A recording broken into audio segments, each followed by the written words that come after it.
বাসায় সদস্য সংখ্যা ২ জন, আমার পতি আর আমি।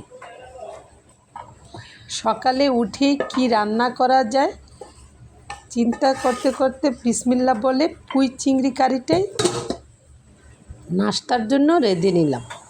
হ্যালো, আসসালামু আলাইকুম এভরিওয়ান, ওয়েলকাম জানাচ্ছি মিয়াস কিচেনে।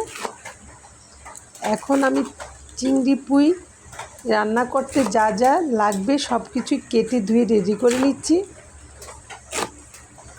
আসলে মাছ মাংসের চেয়েও শাক রান্নায় অ্যালার্ট থাকতে হয় বেশি, শাকের যাতে কালার নষ্ট না হয় সেই জন্য প্যানে শাক দেওয়ার সাথে সাথে চুলার আঁচটা বাড়িয়ে দিয়ে দাঁড়িয়ে থেকে শাকটা ঢেকে সিদ্ধ করে নিতে হয়।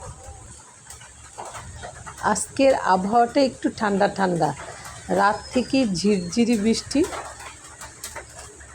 সকালেও হালকা হালকা বৃষ্টি হচ্ছে। আর এদিকে আমি রান্নাও বসিয়ে দিলাম। একটা প্যান বসিয়ে তাতে অল্প তেল দিয়ে পেঁয়াজ কুচিগুলি ভেজে নিচ্ছি আর বেছে রাখা চিংড়িগুলোও দিয়ে দিলাম। অল্প একটু ভেজে নেব চিংড়িটা আমি তেলে।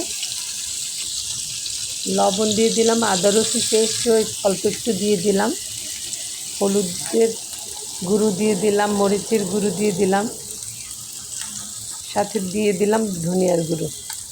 আমি অল্প একটু জিরের গুঁড়ো দিয়ে দিয়েছি।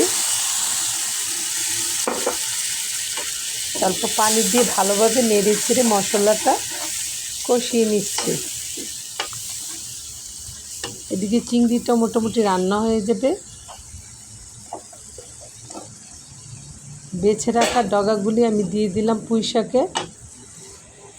যেহেতু সিদ্ধ হতে একটু সময় নেয় ডাঁটাটা, সেজন্য একটু আগেই দিয়ে দিয়েছি।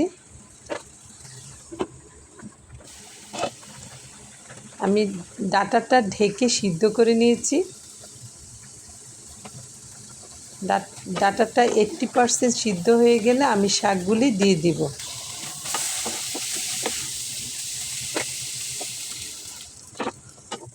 এ পর্যায়ে তরকারিতে যতটুকু ঝোল দেওয়ার দরকার আমি ঝোল দিয়ে বলক উঠিয়ে নিয়েছি। শাকও দিয়ে দিলাম, নেড়ে চেড়ে মিশিয়ে দিচ্ছি। এখন ঢেকে সিদ্ধ করে নেব। কাঁচামরিচ রসুন কুচিও দিয়ে দিলাম।